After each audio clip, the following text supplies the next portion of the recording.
بسم اللہ الرحمن الرحیم الحمد للہ نحمده ونستعینه ونستغفره ونؤمن به ونتوکل علیہ ونعوذ باللہ من شرور انفسنا ومن سیئات اعمالنا من يهده اللہ فلا مضل له ومن يضلله فلا هادی له ونشهد أن لا إله إلا الله وحده لا شريك له ونشهد أن سيدنا ونبينا ومولانا محمدا عبده ورسوله صلى الله تعالى عليه وعلى آله وأصحابه وبارك وسلم تسليما كثيرا أما بعد فأعوذ بالله من الشيطان الرجيم بسم اللہ الرحمن الرحیم وما ارسلنا من رسول الا لیطاع باذن اللہ صدق اللہ العظیم قال رسول اللہ صلی اللہ علیہ وسلم لا يؤمن احدكم حتى يكون هواه تبعا لما جئت به او كما قال علیہ الصلاة والسلام سبحان ربک رب العزة عما يصفون وسلام علی المرسلین والحمد للہ رب العالمین اللہم صل علی سیدنا محمد وعلى آل سیدنا محمد مبارک وسلم اللہم صل علی سیدنا محمد وعلى آل سیدنا محمد مبارک وسلم اللہم صل علی سیدنا محمد وعلی آل سیدنا محمد مبارک وسلم خاک کا ایک ذرہ ذکر مہوشاں کیسے کرے خاک کا ایک ذرہ ذکر مہوشاں کیسے کرے عشق کے راز نہاں کو وہ عیاں کیسے کرے مدح آقا کی گدائے بے نشاں کیسے کرے مشک سے دھوئے زباں کو پھر بیاں ایسے کرے کشت بیت غم بعشوہ ترک نازک پہ کرے خوش بیانے مہربانے جانے جانے دل برے نعت پڑھتا ہوں تیری آقائے من شاہ زمن نام تیرا کتنا پیارا پاک تن پاکیزہ من خندرو روشن جبیں غنچہ دہن شیریں سخن نکہت زلف معمبر پر فدا مشک ختن یاسمن رشک سمن جانے چمن یا جانے من آشنائے دل ربائے خود نمائے خود سرے تو ہے بحر بے کراں اور میں ذرا سی آبجو اے سراپا نور تو ہے دو جہاں کی آبرو مرحبا صلی علی جانے جہانے رنگ و بو قیصریت تیری آمد سے ہوئی ہے زرد رو کفر سوزے دل فروزے خوب رو آہستہ خو پاک دینے پاک بینے خوش ترظہر خوش ترے اخترے تاباں کہوں یا ایک مہ کامل تجھے میں کہوں کونوں مکاں کی جان یا پھر دل تجھے میں سمجھتا ہوں نشان جادہ و منزل تجھے دل کھینچیں بے ساختہ وہ ہے کشش حاصل تجھے نازنین محجبین دلکشے یا دلکشے جاں گدازے دل نوازے گوہرے یا اخترے کوچے جانا گئے تو بن کے دیوانہ گئے بادئے عشق و محبت پی کے مستانہ گئے صبر آیا جب نہ ہم کو پھر تو روزانہ گئے نعت یہ پڑھتے ہوئے بے اختیارانہ گئے سادہ آزادہ مستانہ جانانہ مست چشمے دیر خشمے طرف زیبا منظرے اے سراپا خلق تیری ذات ہے ہر دل عزیز تیرے صدقے میں خدا نے دی ہمیں عقل و تمیز توڑنا دم تیرے در پر جان و دل سے ہے عزیز تیرے در کی خاک ہی سرما بنانے کی ہے چیز، بے قرارم اشک بارم سخت زارم اے عزیز، دل برد جاں آورد ہر دم بطرز دیگرے صلی اللہ علیہ وسلم۔ اللہ تعالیٰ اپنے بندوں کو مختلف انداز سے سعادتوں سے نوازتے ہیں، اپنی رحمتوں سے اور نعمتوں سے نوازتے ہیں۔ اگر ایمان والے بندوں کو اپنے آقا، ساری دنیا کے آقا، رحمت للعالمین، خاتم النبیین، سید الاولین والآخرین حضرت محمد الرسول اللہ صلی اللہ تعالی علیہ وسلم کا ذکر خیر کرنے اور سننے کا موقع ملے تو یہ بھی اللہ تعالیٰ کی طرف سے ایک خاص رحمت ہے۔ لیکن ایک میرے جیسے بے علم گناہگار کے لیے ایسا موقع بڑی آزمائش کا ہوتا ہے۔ ایک طرف تو یہ کہ یہاں حضرات علماء کرام بڑی تعداد میں ہیں اور کلکتہ اپنی ہر قسم کی ترقی کے اعتبار سے چاہے کسی بھی طرح کے دور سے گزر رہا ہو، لیکن بہرحال اس کی اپنی ایک رونق ہے، اور خاص طور سے ہم سب کے محبوب خطیب، اور اب تو ان کو خطیب الہند بھی کہا جا سکتا ہے، حضرت مولانا ابو طالب رحمانی صاحب دامت برکاتہم، ان کی موجودگی میں اور ان کے بیان کے بعد میرے جیسا گونگا آدمی کیا بولے اور کیا بات کرے، یہ ایک آزمائش ہے۔ اور پھر دوسری طرف یہ بات کہ موضوع ہے سیرت نبوی علی صاحب الصلاۃ والسلام کا، لیکن بات یہ ہے کہ جب ایسی سعادت حاصل کرنے کا موقع کسی انسان کو ملتا ہے تو چھوڑنا ممکن نہیں ہوتا اور چھوڑنا صحیح بھی نہیں ہوتا۔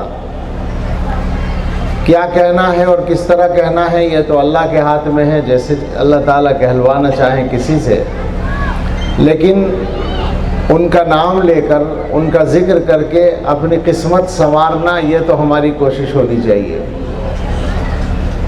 زباں پہ بار خدایا یہ کس کا نام آیا کہ میرے نطق نے بوسے میری زباں کے لیے۔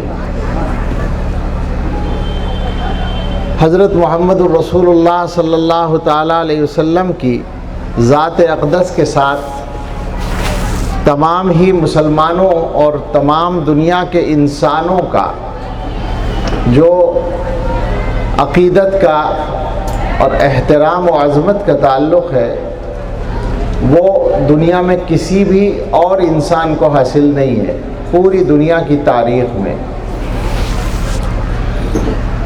اس لیے اگر ہم یہ سوچیں کہ ہمارے کمزور الفاظ، ہماری معمولی باتیں ہمارے آقا کی عظمت کو بیان کرنے کے سلسلے میں کچھ کر سکیں گی تو یہ ہماری خوش فہمی کی بات ہوگی۔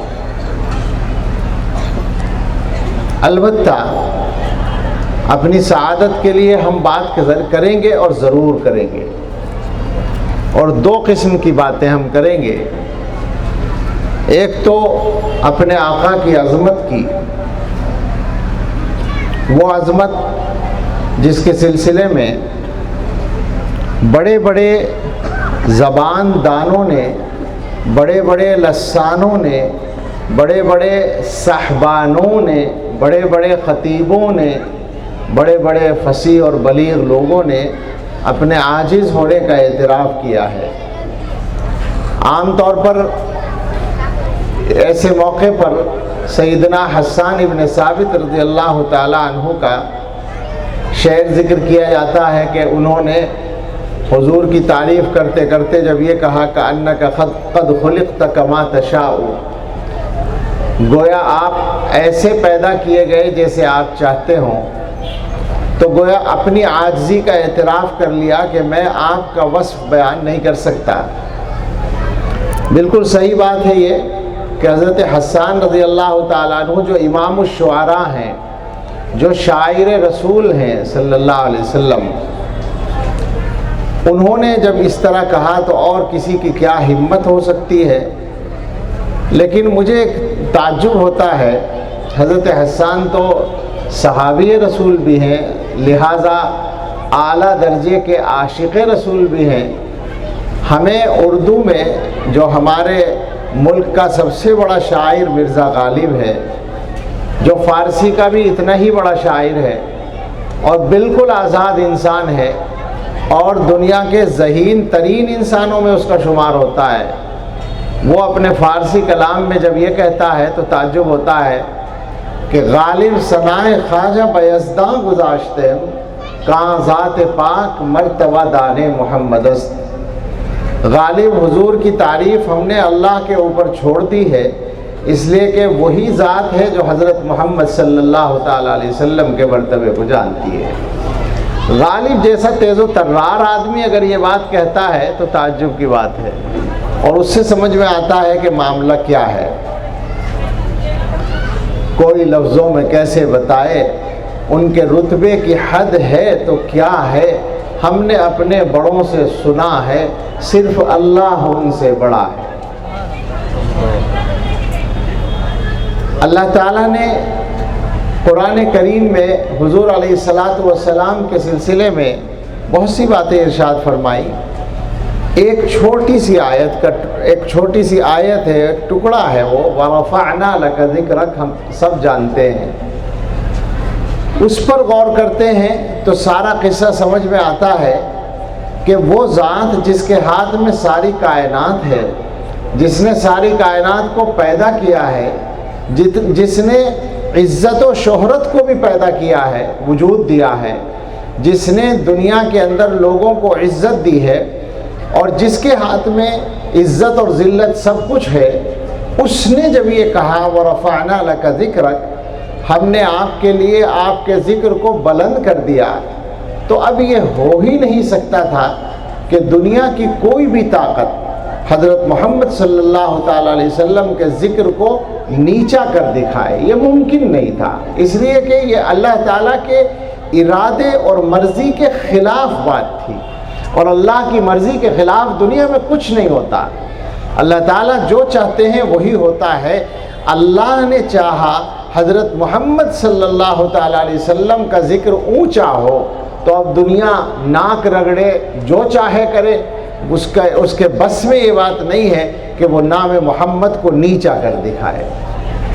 اور پھر جب آپ یہ غور کریں گے کہ یہ آیت کن حالات میں نازل ہوئی، علماء جانتے ہیں کہ یہ سورہ علم نشرہ کی آیت ہے اور یہ مکی صورت ہے، مکہ مکرمہ میں نازل ہوئی، یعنی ایسے ماحول میں جہاں حضور صلی اللہ تعالیٰ علیہ وسلم کے بارے میں کوئی امید کی بات کرنا آسان نہیں تھا، جہاں عزت تو بعد کی بات ہے، جان محفوظ نہیں تھی، جہاں پر ایک معمولی باندی کسی شخص کی وہ یہ ہمت کر سکتی تھی کہ آپ کے راستے میں کوڑا ڈال دے یا آپ کے ساتھ گستاخی کرے، آپ کے اوپر گندگی ڈال دے، یا جہاں ایک معمولی آدمی سجدے کی حالت میں آپ کی گردن پر اونٹ کی اوجھڑی لا کر ڈالنے کی گستاخی کر سکتا تھا، اور جس ماحول میں اوباش لوگ آپ کے اوپر پتھر بھی برسا سکتے تھے، یہ سب واقعات پیش آئے ہیں، اس ماحول میں کہ جہاں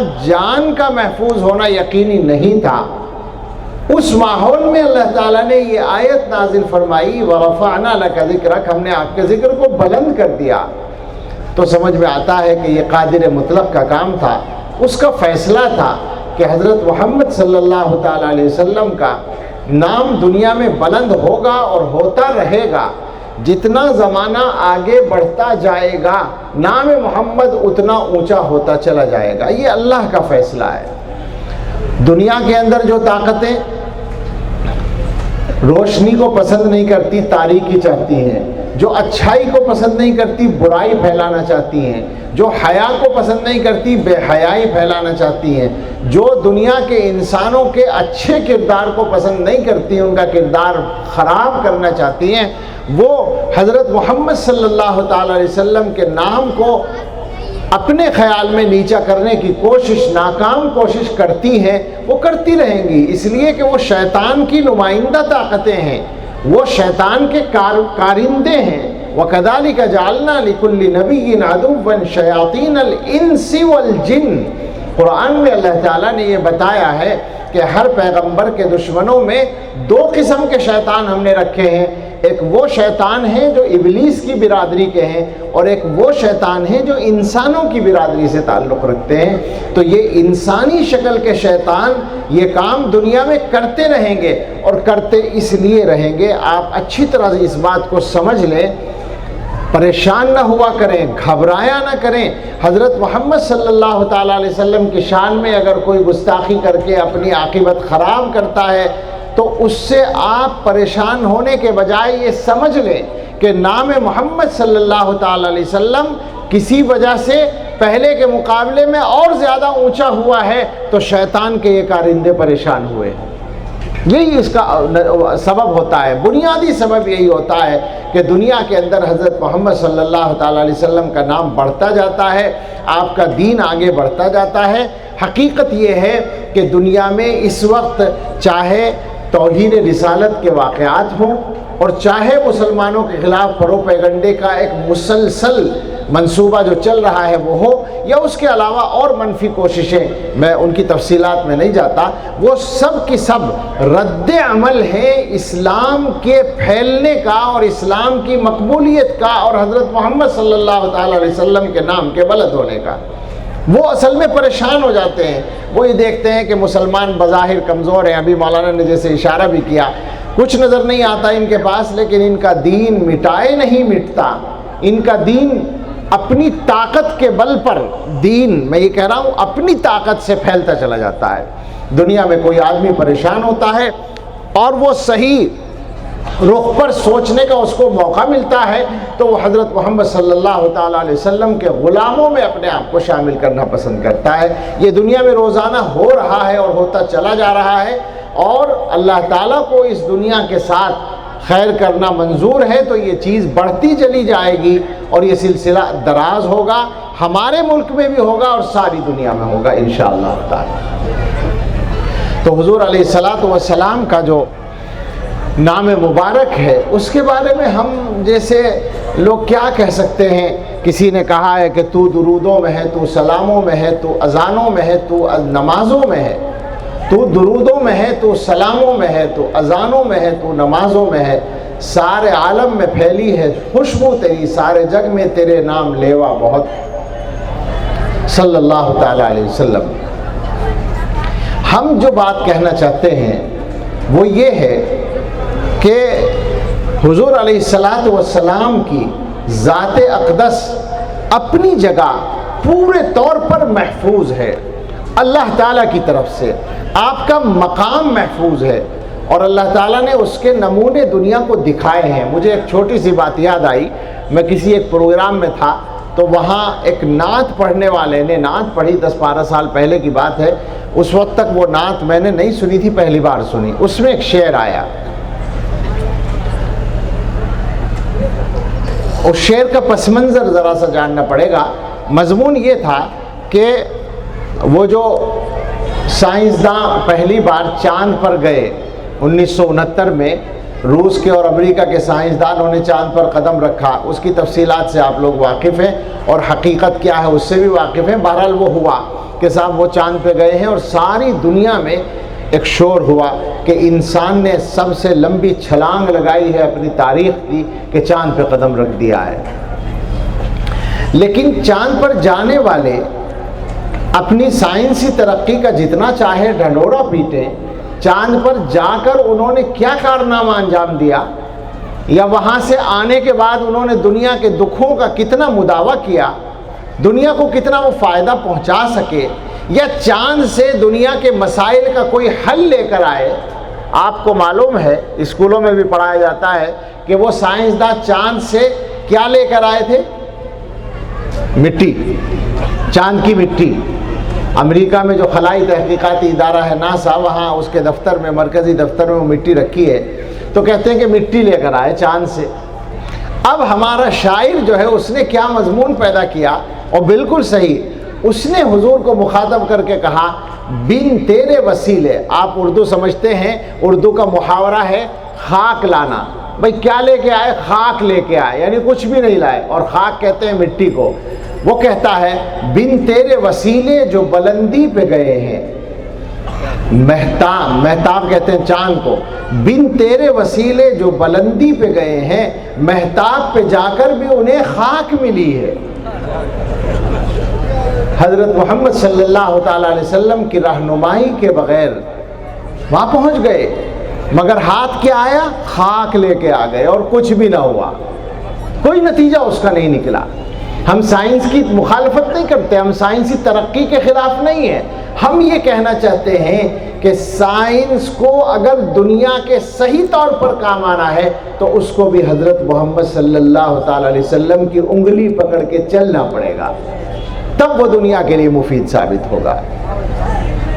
تو حضور علیہ الصلاۃ والسلام کی ذات اقدس محفوظ ہے۔ میں بس اسی بات پر آتا ہوں، آپ کا مقام محفوظ ہے اس کائنات کے اندر، اس کائنات کی تاریخ کے اندر آپ کا مقام محفوظ ہے، اس کو کوئی ختم نہیں کر سکتا، کوئی اس کو ادنا سا نقصان نہیں پہنچا سکتا۔ جتنے واقعات پیش آتے ہیں اس کے بعد اس سے زیادہ آپ کی عظمت کے نشان نمایاں ہو جاتے ہیں۔ ایک خبیث کوئی گستاخی کرتا ہے اور دنیا کے اندر ہزاروں ایمان والوں کے دلوں میں حضور کے عشق کی شمع کی لو اور تیز ہو جاتی ہے، اور دنیا میں بہت سارے مسلمان ایسے ہوتے ہیں جو یہ طے کر لیتے ہیں کہ اب ہمیں اپنے آقا کے نام کو زیادہ سے زیادہ زندہ رکھنے کے لیے کام کرنا ہے، اور آپ کی سنتوں کو زندہ کرنا ہے، اپنی زندگی میں لانا ہے۔ تو ہم لوگ اپنے بڑوں کا یہی پیغام پہنچانا چاہتے ہیں کہ ہم اپنی تقریر سے، اپنی گفتگو سے، یا اپنی باتوں سے، اپنی شاعری سے، کسی بھی چیز سے، ہمارے شعراء نے بہت کچھ کہا، عقیدت کے پھول آپ کی نظر کیے ہیں۔ میں نے جو نعت پڑھی ہے شروع میں، وہ ایک شاعر تھے عزیز صفی پوری، ان کی فارسی نعت تھی، اس میں حضرت مولانا محمد ثانی حسنی ندوی رحمۃ اللہ علیہ کی وہ تضمین ہے، بڑی خوبصورت زبان اور شاندار مضمون ہے اس کا، جو میں پڑھتا ہوں کبھی کبھی۔ تو کہا بہت کچھ گیا ہے، لیکن سب کے باوجود ہم لوگ حضور کی شان کو بڑھا نہیں سکتے۔ ہم تو ذکر اس لیے کرتے ہیں کہ ہماری قسمت سنور جائے، ہم تو یاد اس لیے کرتے ہیں کہ ہمارا نام حضور کی محبت کرنے والوں میں شامل ہو جائے۔ اصل جو کرنے کا کام ہے وہ اس پر غور کرنے کی ضرورت ہے کہ ہمیں کیا کرنا چاہیے۔ مختصر سی چند باتیں اس سلسلے کی عرض کرنی ہے۔ علماء نے اس موضوع پر پہلے دور سے ہی کتابیں لکھی ہیں کہ حضرت محمد رسول اللہ صلی اللہ تعالیٰ علیہ وسلم کے امت پر کیا حقوق ہیں۔ اس سلسلے میں بہت مشہور کتاب ہے پرانی قاضی عیاض رحمۃ اللہ علیہ کی، الشفا بتعریف حقوق المصطفیٰ صلی اللہ تعالیٰ علیہ وسلم۔ وہی عام طور سے اس موضوع کی کتابوں کا مرجع ہے، اور ہمارے زمانے میں عربی میں بھی اور اردو میں بھی اس موضوع پر بہت سی چیزیں لکھی گئی ہیں۔ میں اس میں سے چند باتیں ذکر کر کے یہ عرض کرنا چاہوں گا کہ آج کی اس مجلس میں بیٹھ کر ہم لوگ یہ ارادہ کر کے اٹھیں کہ ہم انشاءاللہ اپنی بساط بھر، اپنی ہمت کے مطابق حضور علیہ الصلاۃ والسلام کے یہ حق ادا کرنے کی کوشش شروع کر دیں گے۔ اصل یہی ہے کہ ہم کہیں جمع ہوں، کوئی گفتگو ہو، کوئی پروگرام جلسہ ہو، علماء کی ہم تقریریں سنیں، تو وہاں سے کوئی عمل کا پیغام ایسا ملے کہ ہمارے اندر جذبہ پیدا ہو۔ جذبہ تو حضرت مولانا ابو طالب صاحب کی تقریر سے جیسا پیدا ہوا اس کا 10واں حصہ بھی میرے لیے شاید ممکن نہیں ہوگا، لیکن اسی میں گویا پیوند لگاتے ہوئے یہ عرض کروں گا کہ کچھ ارادہ کر کے اٹھیں یہاں سے کہ ہمیں بھی کیا کرنا ہے۔ علماء نے فرمایا کہ حضور علیہ الصلاۃ والسلام کے امت پر جو حقوق ہیں ان میں سب سے پہلا حق ہے الایمان بہ، آپ پر ایمان رکھنا، یقین رکھنا۔ میں یہ کہہ رہا تھا کہ اللہ تعالیٰ نے اپنے فضل سے ہمیں ایمان عطا کر دیا، گویا یہ حق کسی نہ کسی درجے میں اللہ تعالیٰ نے ادا کرنے کی توفیق عطا فرمائی۔ بات کو اب چونکہ مختصر کرنا مناسب ہے، پھر بھی اس کے بارے میں ایک بات سمجھ لیں کہ ایمان رکھنے سے مراد ہے پورے طور سے یقین رکھنا اس بات کا کہ اللہ تعالیٰ نے حضرت محمد صلی اللہ تعالیٰ علیہ وسلم کو جو کچھ دے کر بھیجا، جو شریعت، جو احکام، جو وحی، وہ سب برحق ہے، اور دنیا میں زندگی گزارنے کا سب سے صحیح طریقہ وہی ہے جو اللہ نے حضرت محمد صلی اللہ علیہ وسلم کے ذریعے ہمیں عطا فرمایا ہے۔ ہمارے زمانے میں چونکہ اسلام دشمن طاقتیں چوطرفہ حملہ کر رہی ہیں، تو خاص طور سے تعلیمی اداروں میں اور ان سے متاثر ہونے والے لوگوں میں ایمان کے سلسلے میں شکوک پیدا کرنا ایک مسلسل یہ اس پر محنت ہو رہی ہے، اور وہ طبقہ خصوصاً ہماری وہ نئی نسل کے لوگ، جوان اور بچے جن کو اپنے گھر سے صحیح تربیت نہیں مل پاتی دینی اور اسلامی، وہ متاثر ہو کر ایمان سے دور ہو رہے ہیں۔ اس لیے اس مسئلے کو بہت زیادہ اہمیت کے ساتھ یاد رکھنے کی ضرورت ہے کہ ہمارا حضرت محمد صلی اللہ تعالیٰ علیہ وسلم سے جو تعلق ہے، اس تعلق کی پہلی بنیاد ہی ایمان ہے۔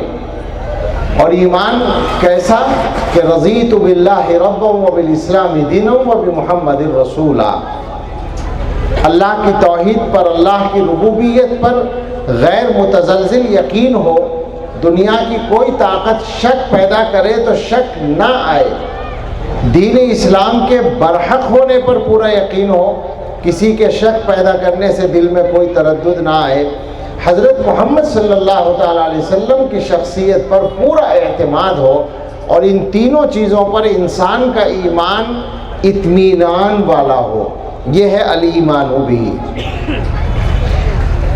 دوسرا حق جو علماء نے بیان کیا، اب ظاہر ہے کہ اگر صرف ایمان پر ہی بات کریں تو ایک لمبی بات ہو سکتی ہے، لیکن بات کو سمیٹنا ہے۔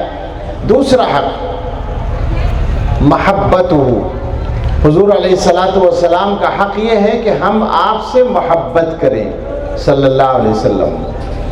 یہ حق بھی اللہ تعالیٰ نے اپنی طرف سے، اپنے کرم سے خود ہی ہمیں عطا کر دیا، اس کی توفیق عطا کر دی۔ ہمارے دلوں کے اندر اللہ نے حضور کی محبت ڈال دی، اور یہ شاید اس لیے کیا گیا تاکہ ہمارا ایمان صحیح سلامت رہے۔ مسلمانوں کے پاس مشکل حالات میں، دنیا کے مختلف قسم کے حالات ہوتے ہیں جن کو مشکل کہا جاتا ہے، کبھی دنیا کی مصیبتیں ہوتی ہیں، آفتیں آتی ہیں، اور کبھی شیطان کے کارندوں کی طرف سے ایمان سے ہٹانے والے حملے ہوتے ہیں۔ ان دونوں قسم کے مشکل حالات میں مسلمان کو دین سے، ایمان سے، اللہ سے جو چیز جوڑے رکھتی ہے وہ حضرت محمد صلی اللہ تعالیٰ علیہ وسلم کی محبت ہے۔ حضور کی محبت مسلمانوں کے دل میں اللہ تعالیٰ نے رکھ دی ہے۔ کس طرح رکھی ہے؟ ہمارے پڑوس کے ایک مصنف ہیں، وہ سرکاری بڑے افسر بھی تھے، قدرت اللہ شہاب، ان کی کتاب آپ میں بہت سے لوگوں نے پڑھی ہوگی، شہاب نامہ۔ انہوں نے ایک واقعہ لکھا ہے، ایک زمانے میں وہ ڈپٹی کمشنر تھے، لوگوں کے مسائل سنتے تھے بیٹھ کر اور حل کرتے تھے۔ ایک آدمی ان کے پاس آیا، اس نے آ کر یہ کہا کہ میرا یہ مسئلہ ہے، میں اس کے لیے بہت دنوں سے پریشان ہوں، اور اب چند دن پہلے میں نے خواب دیکھا کہ میرے آقا صلی اللہ تعالیٰ علیہ وسلم تشریف لائے اور آپ نے فرمایا کہ فلاں کے پاس چلے جاؤ، وہ تمہارا کام کر دے گا۔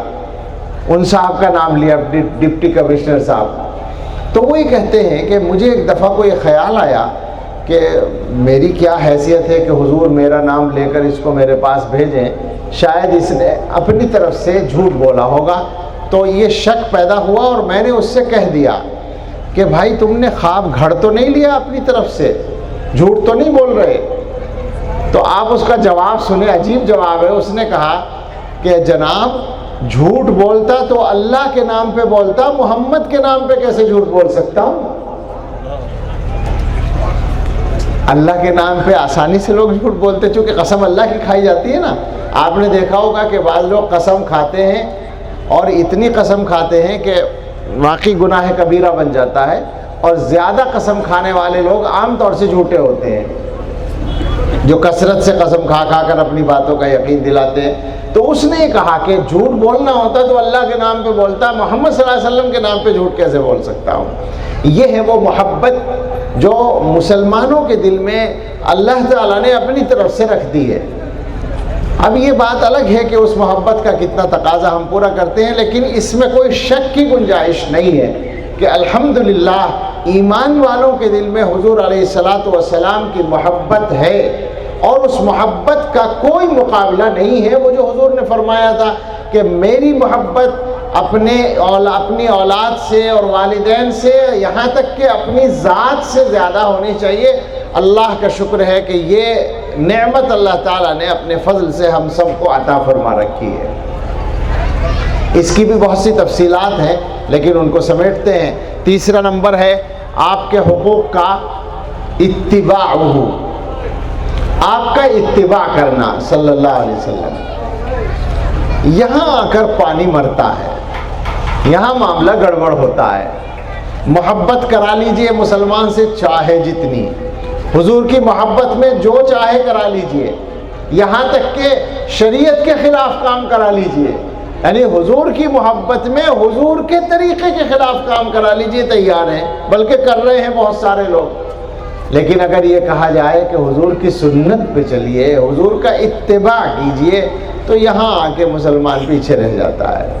سمجھنے کی بات ہے کہ اللہ تعالیٰ نے رسولوں کو بھیجا ہی اس لیے ہے کہ ان کی اطاعت کی جائے، ان کا اتباع کیا جائے، اور مسلمانوں کے لیے تو یہ معیار مقرر کر دیا کہ تم اگر اللہ تعالیٰ کی محبت اپنے دل میں رکھتے ہو تو تمہیں حضور کی سنت پہ چلنا چاہیے، تو اس کے بدلے میں اللہ تعالیٰ بھی تم سے محبت کرنے لگیں گے۔ قُلْ إِن كُنتُمْ تُحِبُّونَ اللَّهَ فَاتَّبِعُونِي يُحْبِبْكُمُ اللَّهُ۔ اللہ تعالیٰ کو یہ معلوم ہے کہ بندوں کے دل میں میری بھی محبت ہے، اس محبت کا واسطہ دے رہے ہیں اللہ تعالیٰ کہ اگر تمہارے دل میں میری محبت ہے تو بدلے میں تم یہ چاہتے ہوگے کہ میں بھی تم سے محبت کروں۔ اب تم میں کون سے ایسے سرخاب کے پر لگے ہیں کہ میں تم سے محبت کروں؟ تم ہو کیا آخر کہ میں تم سے محبت کروں؟ ہاں ایک راستہ ہے، تم اگر یہ چاہتے ہو کہ میری محبت، اللہ کی محبت تمہیں مل جائے، تو اس کا ایک راستہ ہے کہ میں نے اپنا ایک محبوب تمہارے درمیان بھیجا ہے، وہ مجھے بہت پسند ہے، وہ میرا محبوب بندہ ہے، اگر تم اس کی کچھ نقل کرنی شروع کر دو تو میں تم سے بھی محبت کرنے لگوں گا۔ یہ اللہ تعالیٰ نے قرآن میں بتایا۔ تو اب سوچ لیں ہم لوگ کہ ہمیں اللہ تعالیٰ کی محبت چاہیے یا نہیں۔ آپ جانتے ہیں کہ جس سے محبت ہوتی ہے اس کی شکل سے بھی محبت ہوتی ہے، اس کے طریقے سے بھی محبت ہوتی ہے۔ آپ کا بیٹا ہے، اگر آپ کو کہیں سفر میں ایک لڑکا نظر آئے جو آپ کے بیٹے کس کا ہم شکل سا ہو، کچھ شباہت ہو، تو کیا ایسا نہیں ہوتا کہ آپ اس کو دیکھنے لگتے ہیں کہ یہ میرے بچے جیسا ہے؟ وہ آپ کو اچھا لگنے لگتا ہے۔ کیوں؟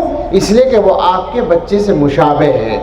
اللہ تعالیٰ کو اپنے محبوب صلی اللہ تعالیٰ علیہ وسلم سے محبت ہے، تو جو بندہ اللہ کے حبیب صلی اللہ علیہ وسلم کے طریقے کو اختیار کرتا ہے اس سے اللہ تعالیٰ کو محبت ہو جاتی ہے۔ اور پھر مسلمان سمجھ لیں کہ جس سے اللہ تعالیٰ محبت کرتے ہیں پھر دنیا کی ساری مخلوق اس سے محبت کرتی ہے۔ ہمارے حضرت یہ فرمایا کرتے ہیں، حضرت مولانا شیخ ذوالفقار احمد صاحب نقشبندی دامت برکاتہم، وہ فرماتے ہیں کہ دنیا میں جو کچھ ہوتا ہے وہ اللہ تعالیٰ کی مشیت کا، اللہ تعالیٰ کی مرضی کا عکس ہوتا ہے۔ دنیا میں اللہ تعالیٰ جس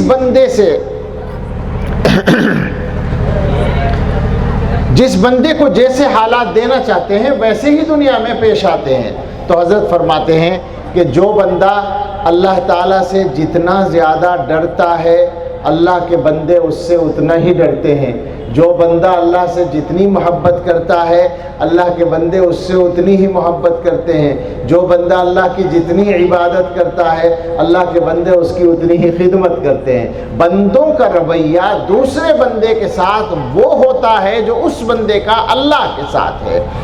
اب جب اللہ تعالیٰ کی محبت مل جائے گی، کیسے ملے گی؟ حضور کا طریقہ اختیار کر کے۔ اس کو ذرا ذہنوں میں بٹھا لیں ہم لوگ۔ حضور محبوب ہیں، ہمارے بھی محبوب ہیں، اللہ کے بھی محبوب ہیں، لہٰذا حضور علیہ السلام کا ہر طریقہ محبوب ہے۔ ہمارے اکابر نے یہ سبق پڑھایا ہے، امت کو یہی پیغام دیا ہے کہ جینا ہے تو سنت کے راستے پہ جینا ہے۔ سنت کسے کہتے ہیں؟ حضور کے طریقے کو، حضور کا زندگی گزارنے کا جو بھی طریقہ ہے۔ ہمارے اکابر یہ کہتے ہیں کہ اللہ تعالیٰ نے حضور کی ہر سنت کے ساتھ صلی اللہ علیہ وسلم، حضور صلی اللہ علیہ وسلم کی ہر سنت کے ساتھ محبوبیت کی ایک مقدار شامل کر دی ہے۔ ایک سنت پہ عمل کرو اتنی محبوبیت تمہیں مل جائے گی، دوسری سنت پہ عمل کرو اس کے حصے کی محبوبیت مل جائے گی، تیسری سنت پہ عمل کرو اس کے حصے کی محبوبیت مل جائے گی۔ یہ جو دنیا میں اللہ والوں سے لوگ محبت کرتے ہیں یہ کیا ہے؟ یہ اس محبت کا پرتو ہے جو حضرت محمد صلی اللہ تعالیٰ علیہ وسلم کی سنت پر عمل کرنے کے بدلے ملتی ہے۔ شیخ الاسلام حضرت مدنی رحمۃ اللہ علیہ جیل میں، ایک ہندو لیڈر ان کے ساتھ چند دن جیل میں رہے، اور چند دن کے بعد حضرت کسی کام سے نکلے، واپس آ کر دیکھا تو پنڈت تھے وہ، ان کا بستر غائب ہے۔ پوچھا کہاں گئے؟ کہا انہوں نے جیلر سے کہہ کے اپنی بیرک بدلوا لی، دوسری بیرک میں شفٹ ہو گئے۔ کیوں بھائی؟ پتہ نہیں۔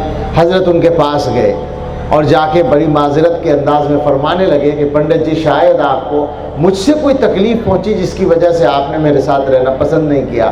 تو وہ ہنسے اور کہنے لگے ایسا نہیں ہے مولانا، بات یہ ہے کہ آپ کے ساتھ دو تین دن رہ کے یہ اندازہ ہو گیا کہ اگر اور 2-4 دن رہ گیا تو مسلمان بھی بننا پڑے گا۔ آپ کے ساتھ رہ کر یہ سمجھ میں آ گیا۔ یہ ہے وہ محبت جو بندوں کے دلوں میں حضور کی سنت پر عمل کرنے کے نتیجے میں ڈالی جاتی ہے۔ اور ہمارے اکابر کا سنت پہ عمل کرنے کا معاملہ یہ ہے، انہی حضرت مدنی رحمۃ اللہ علیہ کا واقعہ ہے کہ انہوں نے ایک مرتبہ سبق میں فرمایا، ان کی عادت تھی کہ وہ ٹھہر ٹھہر کر بولتے تھے، بات پوری طرح سمجھ میں آ جائے۔ سبق میں فرمایا کہ میں الحمدللہ جلدی بولنے پر بھی قادر ہوں، مگر یہ ٹھہر کر بولنے کی عادت میں نے بہت مجاہدہ کر کے ڈالی ہے، اس لیے کہ حضرت محمد صلی اللہ تعالیٰ علیہ وسلم ٹھہر ٹھہر کر بات کرتے تھے۔ حضور کی عادت یہ تھی کہ آپ ٹھہر ٹھہر کر بولتے تھے۔ تو آپ اندازہ کریں عادتوں کو بھی بدل لیتے تھے اللہ کے نبی سے سچی محبت کرنے والے، ورنہ کون کرتا ہے جیسے بولنے کی عادت ہو ویسے بولتے رہتے ہیں، مگر جہاں سچی محبت ہوتی ہے وہاں یہ ہوتا ہے، اور پھر وہ محبوبیت ملتی ہے۔ ہمارے حضرت کو ایک دفعہ امریکہ میں نماز پڑھ کے نکلے، گاڑی کے انتظار میں کھڑے تھے یہاں، اور سامنے کی سڑک سے ایک آدمی اپنی گاڑی میں گزرا، اس کی نظر پڑی تو وہ آگے والے کٹ سے یو ٹرن لے کے واپس آیا، ان کے پاس آ کر گاڑی روکی اور ان کے ساتھ میں جو آدمی تھا اس سے کہا کہ یہ کون ہیں؟ انہوں نے کہا کیا بات ہے، کیوں پوچھتے ہو؟ کہنے لگا کہ میں ان جیسا بننا چاہتا ہوں۔ ایک نظر دیکھی اور وہ یہ کہہ رہا ہے کہ میں ان جیسا بننا چاہتا ہوں۔ ایسا نہیں ہے کہ وہ لباس سے متاثر ہو گیا کہ صاحب انہوں نے پگڑی باندھ رکھی ہے، کرتا پاجامہ بہت صاف ستھرا پہن رکھا ہے، نہیں، وہ محبوبیت ہے سنت پہ چلنے کی۔ تو مسلمان اگر سنت پر چلنے لگے، اور سنت کا مطلب آپ اچھی طرح سمجھ لیں کہ خالی نماز ہی کی سنت نہیں ہوتی، خالی کھانا کھانے کی سنتیں ہی سنت نہیں ہوتی، بلکہ دنیا کے انسانوں کے ساتھ جو برتاؤ کرنا ہے وہ بھی حضور کے سنت کے مطابق چاہیے، گھر والوں کے ساتھ، رشتہ داروں کے ساتھ، پڑوسیوں کے ساتھ، غیر مسلموں کے ساتھ، اور دنیا کے جتنے کام کرنے ہیں وہ حضرت محمد صلی اللہ تعالیٰ علیہ وسلم کی سنت کے مطابق کرنے ہیں۔ یہ موضوع ایک مستقل موضوع ہے، اس پہ کبھی اللہ توفیق دے تو بات کریں گے۔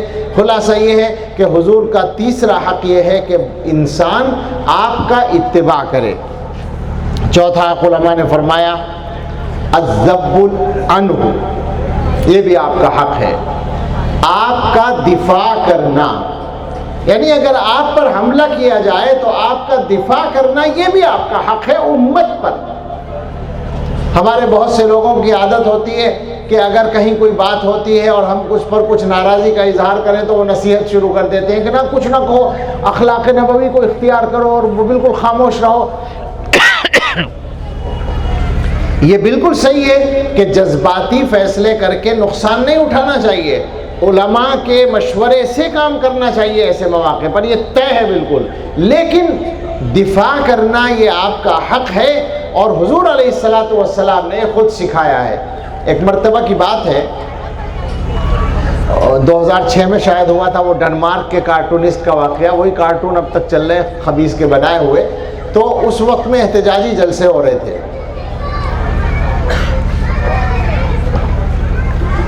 ایک جلسے میں مجھے جانے کا اتفاق ہوا۔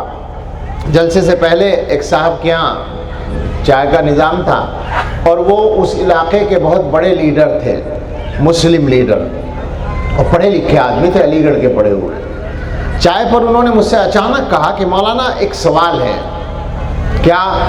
کہنے لگے یہ آپ لوگوں کی عادت ہے علماء کی کہ ہر جگہ کہتے ہیں سنت پہ عمل ہونا چاہیے، سنت کی بات کرتے رہتے ہیں، یہ جو احتجاج ہو رہے ہیں یہ کون سی سنت ہے؟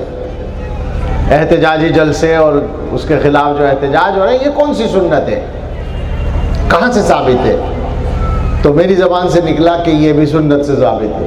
فوراً میں نے اتنا ہی کہا، تو وہ ایک دم چونکے، چونکہ پڑھے ہوئے آدمی تھے، ان کو معلوم نہیں تھا۔ انہوں نے کہا کہ یہ تو عجیب بات ہے۔ میں نے کہا نہیں، بالکل سنت سے ثابت ہے۔ کہا کیسے؟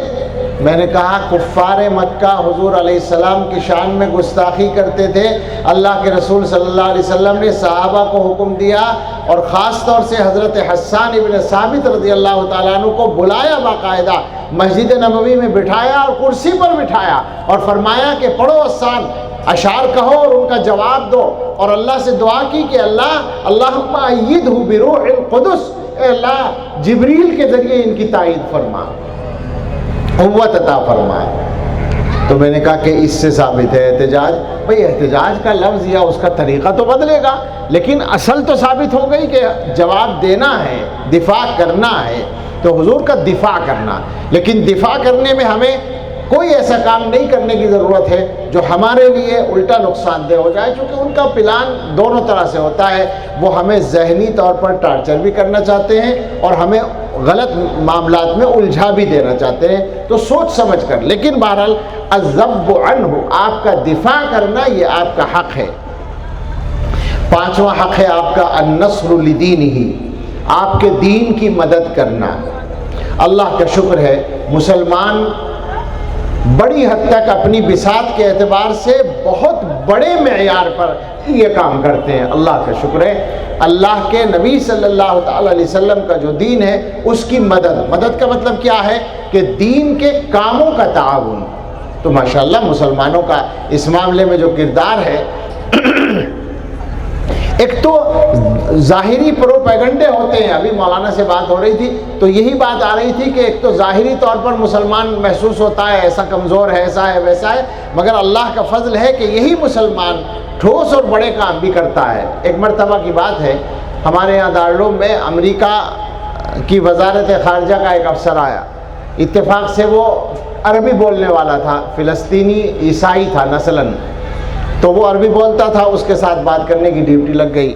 اس نے بہت سارے سوالات کیے، بہت دیر تک بات کرتا رہا، پھر آخر میں اس نے مجھ سے پوچھا کہ ہندوستان میں مدرسے کتنے ہیں؟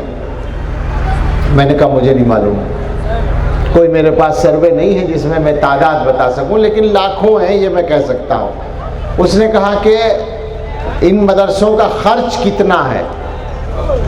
میں نے کہا جب مجھے مدرسوں کی تعداد کا پتہ نہیں تو خرچ کا کیا پتہ ہوگا، بجٹ کا کیا پتہ ہوگا۔ کہا کہ دارالعلوم دیوبند کا بجٹ کتنا ہے؟ جو تھا میں نے بتایا، اور میں نے کہا کہ دارالعلوم دیوبند کا بجٹ تو یہ ہے، لیکن اس سے کچھ کم بجٹ والے بھی کئی مدرسے ہیں، کروڑوں والے، اور لاکھوں کے خرچ والے تو ہزاروں مدرسے ہیں، اور پھر چھوٹے چھوٹے مکتب ہیں۔ تو اس نے ذرا سا رک کر ایک اندازہ کیا اپنے ذہن میں، ظاہر ہے کھربوں روپے بنتے ہیں، کھربوں روپے بنتے ہیں جو مدرسوں کا خرچ ہے۔ تو سوچ کر وہ کہنے لگا کہ یہ سارا پیسہ کہاں سے آتا ہے؟ اس کا جواب اس نے سمجھا ہوگا مشکل ہے، میرے لیے سب سے آسان تھا۔ جیسے ہی اس نے کہا کہ یہ کہاں سے آتا ہے، میں نے کہا من تبرعات الشعب المسلم، عام مسلمان کے چندے سے۔ تو یوں دیکھا اس نے اور مسکرا کے کہنے لگا کہ سمجھ میں نہیں آتا۔ میں نے کہا آپ کی سمجھ میں کیا آئے گا، ہماری سمجھ میں بھی نہیں آتا، ہماری سمجھ میں بھی نہیں آتا کہاں سے ہو رہا ہے یہ۔ اس لیے کہ دیکھتے ہیں تو مسلمان کمزور نظر آتا ہے، ننگا بھوکا نظر آتا ہے، غریب نظر آتا ہے، بے روزگار نظر آتا ہے، لیکن یہ کھربوں روپے کا خرچہ یہ صرف ہندوستان کا عام مسلمان کر رہا ہے، کہیں سے کوئی مدد اس کو نہیں ملتی، اپنے دین کی ذمہ داری کو اٹھا رہا ہے۔ اللہ اس کو جاری رکھے قیامت تک۔ اور یہ ٹھیک ہے کہ بہت ساری چیزوں میں ہمیں اپنے عمل کو ٹھیک کرنے کی ضرورت ہے، لیکن بہرحال اللہ تعالیٰ مسلمانوں سے یہ کام لے رہے ہیں، تو یہ آپ کا ایک حق ہے۔ چھٹا حق لکھا ہے توقیرہ، رسول اللہ صلی اللہ تعالیٰ علیہ وسلم کا ایک حق یہ ہے کہ آپ کی توقیر کی جائے۔ توقیر کا مطلب ہوتا ہے وقار دینا، اہمیت دینا، دلوں میں، زبان پر، اپنے طرز عمل سے یہ ثابت کرنا کہ ہماری نظر میں دنیا میں اللہ کے بعد سب سے زیادہ عظمت والی ذات حضرت محمد صلی اللہ تعالیٰ علیہ وسلم کی ہے۔ یہ الحمدللہ حاصل ہے۔ عام طور پر محبت کا یہ حصہ ہے۔ ساتویں بات ہے، جو کرنے کی باتیں ہیں ان کو ذرا خاص طور سے یاد رکھیے گا۔ الصلاۃ علیہ، حضور کا ایک حق ہے آپ پر درود بھیجنا۔ اب ایمانداری سے سوچ لیں ذرا، ہم مسلمان حضور پر کتنا درود بھیجتے ہیں۔ 12 ربیع الاول کو جلوس نکال لیتے ہیں اور یا نبی کیا پڑھتے ہیں، وہ نعرے لگا لیتے ہیں، وہ سب ہوتا ہے۔ سال کے 12 مہینے، ہر مہینے کے 30 دن درود شریف کتنا پڑھتے ہیں، اس کا حساب لگائیے، محاسبہ کیجئے۔ ضروری ہے، حق ہے حضور کا، اللہ کی طرف سے حکم ہے صلو علیہ وسلم تسلیما۔ ایک بار تو ابھی پڑھ لیں، اللہم صلی علی سیدنا محمد وعلی آلہ واصحابہ وبارک وسلم تسلیما۔ درود پڑھنا ہے، سب طے کر لیں۔ سب سے گزارش ہے کم سے کم روزانہ 100 مرتبہ، آج سے اگر اب تک جو لوگ پڑھتے ہیں وہ تو پڑھتے ہیں، لیکن جو نہیں پڑھتے تھے آج سے طے کر لیں کہ روزانہ 100 مرتبہ درود شریف ضرور پڑھیں گے انشاءاللہ۔ کیا ہوگا؟ حضور پر اللہ تعالیٰ کی رحمتیں نازل ہوں گی، وہ تو ہوں گی، ہم درود نہ پڑھیں گے تب بھی ہوگی۔ بھائی حضور کو کیا کمی ہے؟ اللہ کے محبوب ہیں تو اللہ تعالیٰ کی طرف سے آپ پر رحمتیں نازل ہونے میں تو کوئی کمی آنے والی نہیں ہے۔ اللہ تعالیٰ کے یہاں حضور کا ایک مقام مقرر ہے جس کو مقام محمود کہتے ہیں، اور وہ بھی آپ کو ملنے والا ہے، پکی بات ہے۔ بلکہ اس سلسلے میں علماء کے محظوظ ہونے کے لیے ایک بات علماء جانتے بھی ہوں گے۔ امام ربانی حضرت مجدد الفسانی رحمۃ اللہ علیہ نے لکھا ہے کہ قرآن کی جو آیت ہے اس سلسلے میں، اس میں لفظ ہے عسیٰ، عسیٰ ان یبعثک ربک مقاما محمودا، امید ہے کہ آپ کا رب آپ کو مقام محمود تک پہنچائے گا۔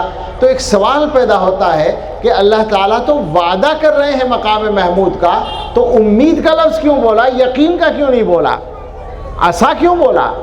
تو مجدد صاحب فرماتے ہیں نکتہ اس میں یہ تھا کہ اللہ تعالیٰ کی طرف سے مقام محمود ملنے کے لیے یہ شرط تھی کہ آپ کی امت آپ پر اتنی مقدار میں درود بھیجے گی تو آپ کو مقام محمود ملے گا۔ وہ بڑی مقدار تھی کوئی، لیکن حضرت مجدد رحمۃ اللہ علیہ فرماتے ہیں الحمدللہ میرے زمانے میں آ کر وہ مقدار پوری ہو گئی، اب جو ہو رہا ہے وہ سب اضافہ ہے، حضور کے درجے بلند ہو رہے ہیں۔ تو میں کہہ رہا تھا کہ حضور کے اوپر تو اللہ کی رحمت ہو ہی رہی ہے، وہ تو ہوتی رہے گی، ہمیں ملے گا من صلی علیہ واحدۃ صلی اللہ علیہ عشرہ، مجھ پر جو ایک بار درود بھیجے اللہ اس پر 10 رحمتیں نازل فرمائیں گے۔ کیوں فرمائیں گے؟ عقلی بات ہے بالکل۔ ہم اللہ سے کہہ رہے ہیں اللہ وہ جو آپ کے محبوب ہیں ان پر آپ رحمت نازل کر دیں، ہم ان کا حق ادا نہیں کر سکتے۔ درود کا جو مفہوم بنتا ہے وہ یہ بنتا ہے کہ آقا ہمارے اتنے بڑے ہیں کہ ہم ان کو اپنی طرف سے کچھ دے نہیں سکتے، تو ہم اپنے اللہ کی مدد لیتے ہیں کہ اے اللہ وہ جو ہمارے بھی اور آپ کے بھی محبوب ہیں صلی اللہ علیہ وسلم، ان پر ہماری طرف سے بھی آپ رحمت نازل فرما دیں۔ تو اب سوچئے ذرا، اللہ تعالیٰ تو نازل فرمانے والے تھے ہی، لیکن جب وہ یہ دیکھیں گے کہ یہ بندہ کہہ رہا ہے میرے محبوب، یہ بالکل ایسا ہے جیسے آپ سے کوئی کہے کہ آپ اپنے بیٹے کو میری طرف سے یہ دے دیجئے تحفہ، تو کیا ہوگا آپ کے دل میں؟ اس دینے والے کی محبت آئے گی یا نہیں آئے گی؟ آپ کو تحفہ دے گا تو اتنی نہیں آئے گی جتنا آپ کے بچے کو دے گا تو آئے گی۔ ابھی یہ مولوی نذیر بیٹھے ہیں، ان کے بچے کو میں نے دعا دی کہ اللہ تمہارے باپ سے 10 گنا بڑا عالم بنا دے، انہوں نے فوراً کہا آمین۔ میں نے کہا یہ رشتہ ایسا ہے کہ چاہے جتنی بڑی دعا دے دو، باپ آمین ہی کہے گا، خوش ہو کر کہے گا، چونکہ اولاد کو دعا مل رہی ہے۔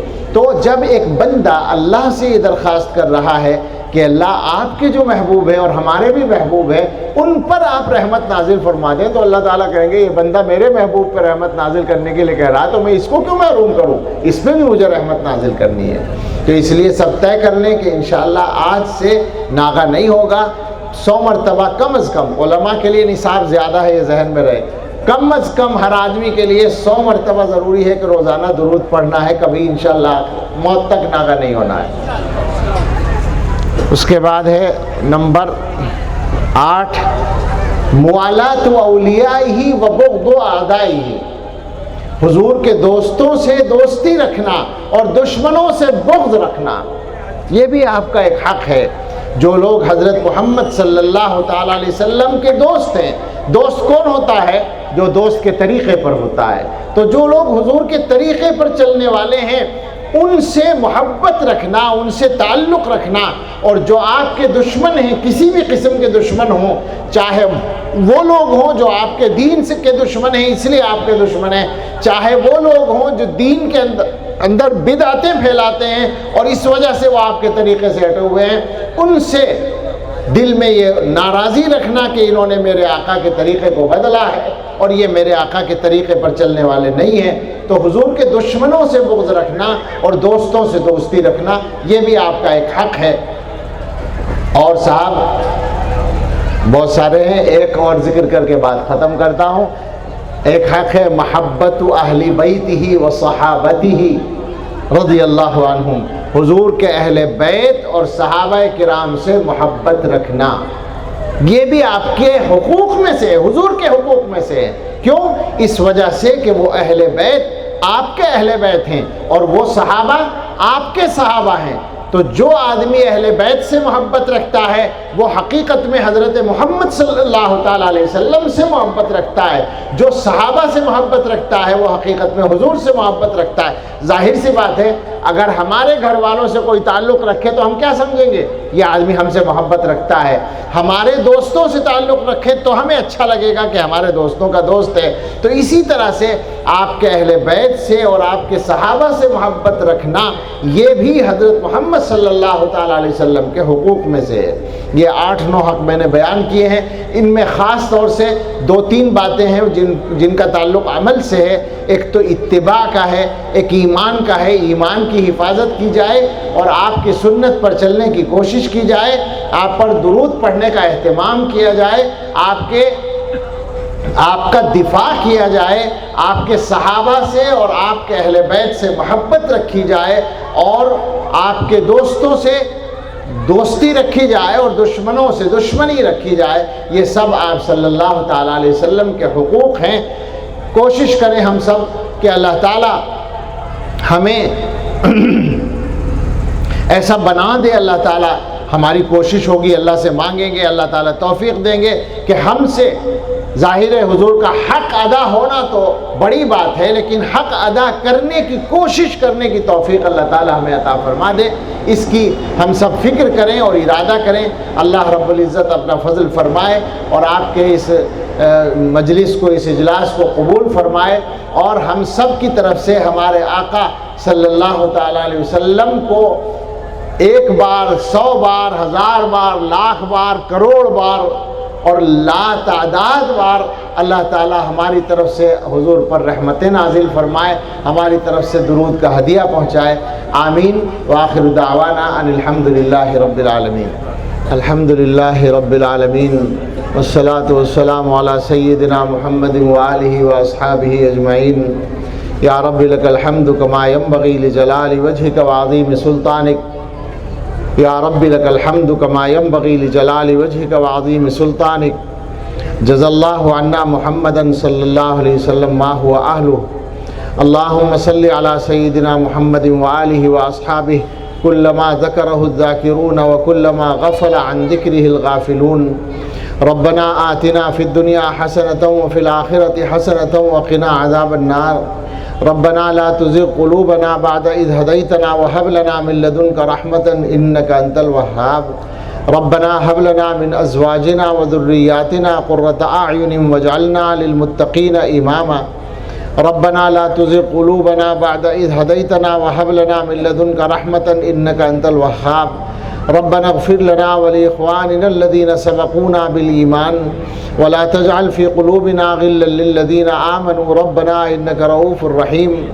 ربنا لا تؤاخذنا إن نسينا أو أخطأنا ربنا ولا تحمل علينا إصرا كما حملته على الذين من قبلنا ربنا ولا تحملنا ما لا طاقة لنا به واعف عنا واغفر لنا وارحمنا انت مولانا فانصرنا على القوم الكافرين۔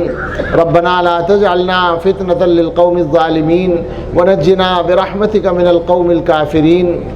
اللهم انك عفو تحب العفو فاعف عنا۔ اللهم اننا ضعفاء فقو في رضاك ضعفنا وخذ الى الخير بناصيتنا واجعل الاسلام منتهى رضائنا، وانا ذلاء فاعزنا وانا فقراء فارزقنا۔ اللهم اصلح لنا ديننا الذي هو عصمة امرنا، واصلح لنا دنيانا التي فيها معاشنا، واصلح لنا آخرتنا التي فيها معادنا، واجعل الحياة زيادة لنا في كل خير، واجعل الموت راحة لنا من كل شر۔ اللهم آت نفوسنا تقواها وزكها أنت خير من زكاها أنت وليها ومولاها۔ اے اللہ، ہم آپ کے کچھ بندے یہاں جمع ہوئے ہیں، ہمیں اقرار ہے کہ ہم گناہگار بندے ہیں، ہم کمزور بندے ہیں، ہم عاجز و مسکین بندے ہیں، لیکن اے اللہ ہمارا یہاں جمع ہونا آپ کے پیغمبر صلی اللہ تعالیٰ علیہ وسلم کے نام مبارک کی نسبت سے ہوا۔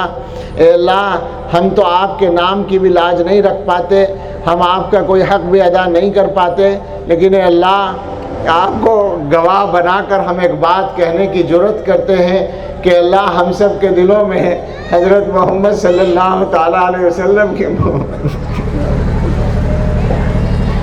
ہمارے دلوں میں حضور کی محبت ہے۔ اے اللہ اس محبت کا واسطہ، اے اللہ آپ کو آپ کی رحمت کا واسطہ، اے اللہ آپ کو آپ کے پیغمبر کی عظمت کا واسطہ اپنے فضل سے ہم سب کے گناہ معاف فرما دیجیے اللہ۔ اے اللہ، اے اللہ، گناہ کرتے کرتے ہماری یہ عمریں آ گئی اور اب ہمیں نہیں معلوم کتنا وقت ہمارا باقی ہے۔ اے اللہ جی یہ چاہتا ہے کہ ہم باقی زندگی گناہوں سے خالی گزار سکیں، تقوی کے ساتھ گزار سکیں۔ اے اللہ آپ کو تو ہر چیز پر قدرت ہے، اے اللہ ہم گناہ چھوڑ نہیں پاتے مگر آپ چھڑانے پر قادر ہیں۔ اے اللہ نفس و شیطان کے مقابلے کی طاقت دے دیجئے اور اپنا فضل ہمارے اوپر فرما دیجئے اور ہم سب کو تقوی کی زندگی عطا فرما دیجئے۔ اے اللہ ہم نے ابھی حضور کے حقوق سنے ہیں، بیان کیے ہیں، اے اللہ ہمیں ادا کرنے کی توفیق عطا فرما دیجئے۔ اے اللہ خاص طور سے ہمیں حضور کے اتباع کی توفیق دے دیجئے۔ اے اللہ سنت پر چلنے کی توفیق دے دیجئے۔ اے اللہ اپنا خاص فضل، خاص رحمت اس پوری امت پہ فرما دیجئے۔ اے اللہ ہم اقرار کرتے ہیں کہ ہم ویسے نہیں ہیں جیسا ہمیں ہونا چاہیے۔ اے اللہ ہمارے اندر بہت کوتاہیاں ہیں، بہت خامیاں ہیں، بہت کمیاں ہیں، لیکن اے اللہ یہی امت جیسی کیسی بھی ہے، یہ آپ کے محبوب کا نام لینے والی امت ہے۔ اے اللہ ہم آپ کو گواہ بنا کر کہتے ہیں کہ ہم آپ کے اور حضور کے نام پر جینا اور مرنا پسند کرتے ہیں۔ اے اللہ ہم آپ کے علاوہ کسی کی عبادت کرنا پسند نہیں کرتے۔ اے اللہ ہم حضور کے علاوہ کسی کے طریقے پر چلنا پسند نہیں کرتے۔ اے اللہ اپنے فضل سے ہماری مدد فرما دیجئے۔ اے اللہ اس امت کو اس کی عظمت رفتہ عطا فرما دیجئے۔ اے اللہ اپنا فضل فرما دیجئے۔ اے اللہ پوری دنیا میں اہل ایمان کے لیے آسانیاں عطا فرما دیجئے، مشکلات دور فرما دیجئے۔ اے اللہ یہ جو مجمع جمع ہوا آپ کی محبت میں آیا، آپ کے محبوب کی محبت میں آیا، ان کو خبر تھی کہ یہاں دنیا کی کوئی چیز تقسیم نہیں ہوگی، مگر یہ جمع ہوئے۔ اے اللہ اس جمع ہونے کو قبول فرما لیجئے،